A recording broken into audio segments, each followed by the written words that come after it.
Hi all, welcome to the Daily Current Affairs by Ekam IAS. So today on 1st May 2019, our topics are technical textiles, Kyasanur forest disease, Cyclone Fani, then index of 8 core industries, map aided program and PQRS. So moving to our first topic, that is technical textiles. So the news is that a one-day technical seminar, it was organized by the Ministry of Water Resource, River Development and Ganga Rejuvenation, and this seminar, it was conducted on the use of technical textiles in water resource works in New Delhi. Okay, that is the news. Then talking about our technical textile. So it is a textile product manufactured for non-aesthetic purpose. So please note, it is a technical textile which is manufactured for non-aesthetic purposes where function is the primary criterion. Okay, that is, or in other words, we can say that the primary aim is for the technical performance and functional properties rather than its aesthetic purposes or decorative purposes. And it's a high technology sunrise sector, and they are functional fabrics that have applications across various industries including automobiles, then civil engineering and construction, then agriculture, healthcare, etc. So they have got applications across various industries.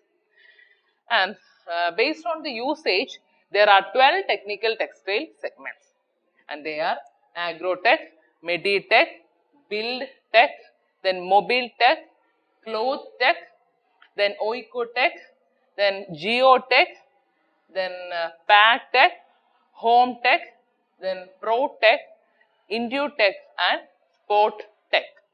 So these are the 12 technical textile segments based on the usage. Then second topic, there is Kyasanur forest disease. So one more Kyasanur forest disease death, it was reported in the Wayanad district of Kerala. So this Kyasanur forest disease, it's a tick-borne zoonotic disease, and it is caused by the Kyasanur forest disease virus, that is KFDV, and it comes in the virus family Flaviviridae, and it is commonly known as monkey fever or monkey virus, and it was first identified in 1957, and when it was isolated from a sick monkey from the Kyasanur forest area of Shivamogga district in Karnataka state. That's how it got its name, Kyasanur forest disease. Okay, and here you can see the virus ecology. And talking about its transmission, the heart ticks, they are the reservoir of this KFD virus, and a peculiar feature of this Kyasanur forest disease, it is that once infected, they remain lifelong. Okay, and the main hosts are rodents, shrews and monkeys. They are the common hosts for this KFDV virus after they are bitten by an infected tick, and it is transmitted to humans via infected ticks. Okay, and it's otherwise known as monkey fever or monkey virus, and some of its symptoms are sudden onset of high-grade fever, then accompanied by nausea, diarrhea, vomiting, hemorrhagic tendency, that is bleeding tendencies, etc. And while talking about its treatment, there is no specific treatment for this disease, and it has been said that a vaccine has been invented for this disease, but it has been using in the endemic regions in India. So we can say that there is no specific treatment for this disease. Okay. And next topic, it's a topic from geography, that is Cyclone Fani.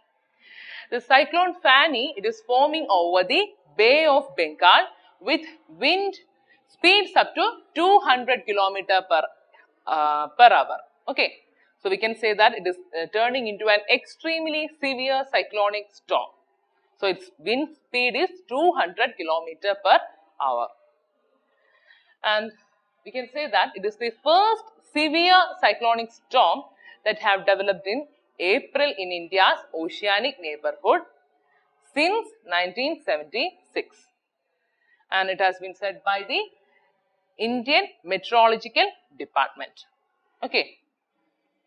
And let's see about the cyclone naming. We know that the name of Fani cyclone, it was suggested by Bangladesh. And what is the main purpose of naming a cyclone? The main purpose of naming a cyclone is that for easily understanding and also in order to easily remember that this cyclone, it has affected this region, etc. And the authorities, they can do the necessary rehabilitation works. Okay, you know that it's always easy to remember the cyclone by a typical name rather than remembering its technological or technical information like longitude and latitude. Okay, that is the main advantage. So it is easier to remember the cyclones by their names rather than remembering their technical information like longitude and latitude. That is the main purpose of naming a cyclone. And the World Meteorological Organization, it has devised a mechanism where the countries, they will submit a list of names from time to time.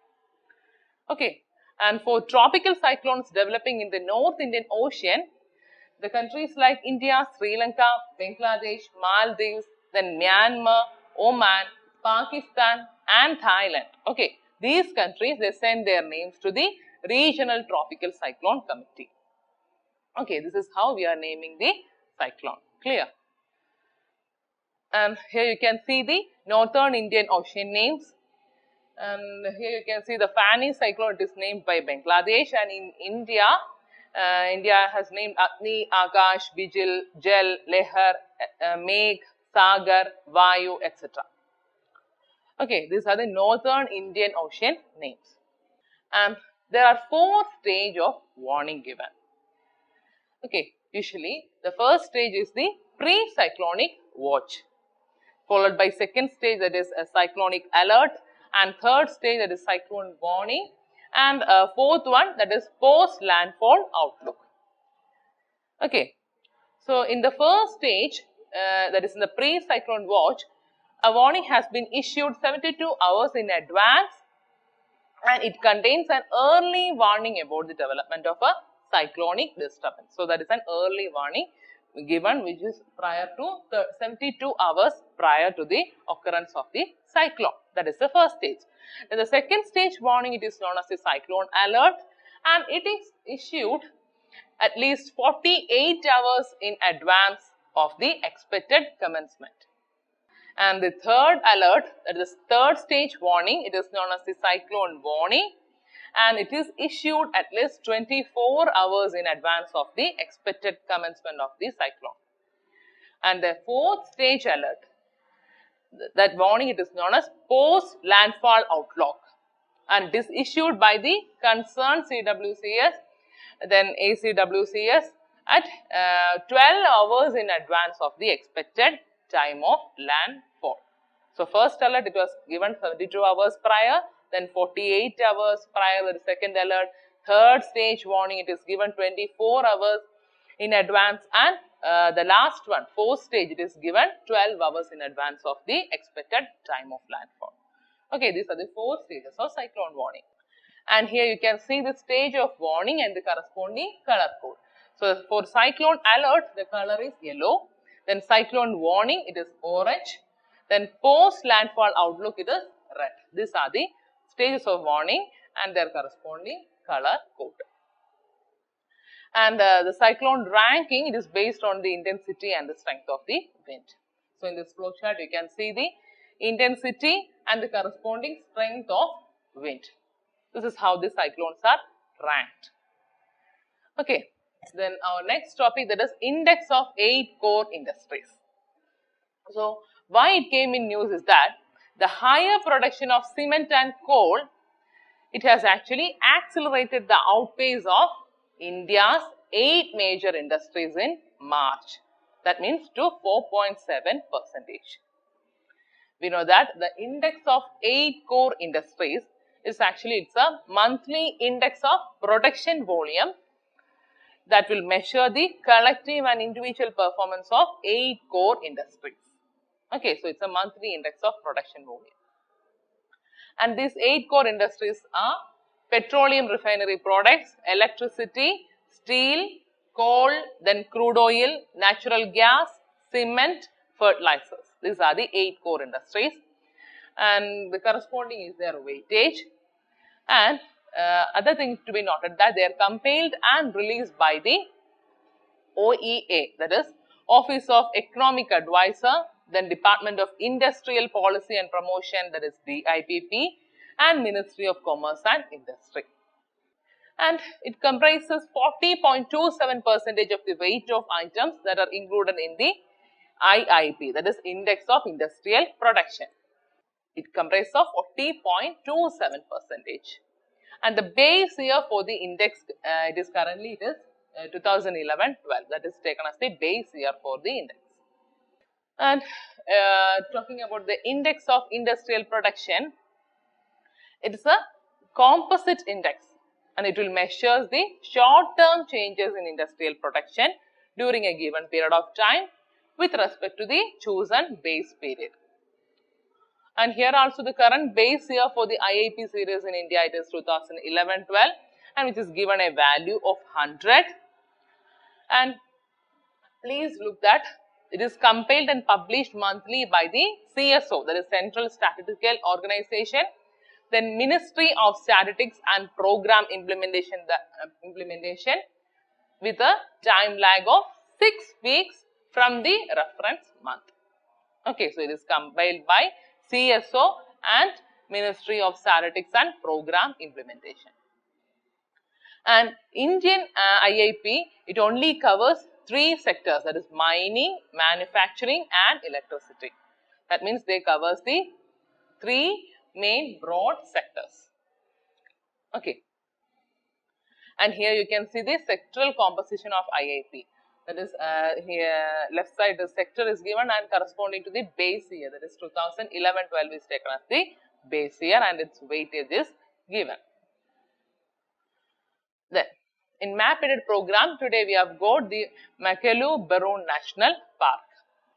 So why it came in use is that the Indian Army, they found the footprints of Yeti in Makalu Barun National Park in Nepal. So this park, it is located in Nepal, and this Yeti, it is a Himalayan black bear. Okay, scientific name is Ursus tibetanus, and the thing is that it is a very dangerous bear that lives in the high altitudinal region. And this Makalu Barun National Park, it's a national park in the Himalayas of Nepal, and it was established in 1992 as the eastern extension of Sagarmatha National Park. And please note that it is the world's only protected area that is having an elevation of more than 8,000 meters, and also enclosing tropical forests as well as a snow-capped peaks. Okay, that is the importance of this national park. And here you can see the Makalu Barun National Park. It is located in Nepal. And in prelims question revision series, today our question is, which of the following organization brings out the publication known as World Economic Outlook? And our options are A, the International Monetary Fund, B, the United Nations Development Program, C, the World Economic Forum, then D, the World Bank. So we all know that the World Economic Outlook, it is published by the International Monetary Fund. Okay, this World Economic Outlook, it is a survey that is conducted and published by the International Monetary Fund. And it is published twice, and they are updated 3 times in a year. And it also portrays the world economy in the near as well as the medium context, that is approximately 4 years we can say. And this WEO forecast, it mainly includes the macroeconomic indicators. It is very important. It includes the macroeconomic indicators such as GDP, inflation, current account, then fiscal balance, etc. of approximately we can say of more than 180 countries across the globe. and they also deals with the major economic policy issues. Okay, so you have to remember that the World Economic Outlook is a survey that is conducted and published by the International Monetary Fund. So our answer will be A. Okay, so that's all for today's session. You can download the material from the link given below. Thank you for listening.